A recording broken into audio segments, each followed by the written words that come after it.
glass of water குடிச்சீங்கன்னா பாடிக்கு ரொம்ப நல்லது. டெய்லியும் அட்லீஸ்ட் 3 liters வாட்டர் குடிச்சா பாடி ரொம்ப கூலா இருக்கும். சரி வாங்க வீடியோக்குள்ள போலாம். ரெடி 1 2 3.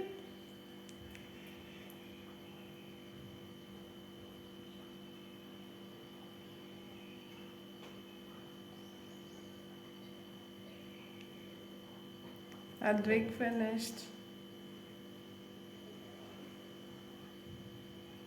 Adi also finished. யார் வின்னர்னா? அத்துனா தான் வின்னர். எங்க வீடியோ பிடிச்சிருந்தா லைக் பண்ணுங்க, ஷேர் பண்ணுங்க.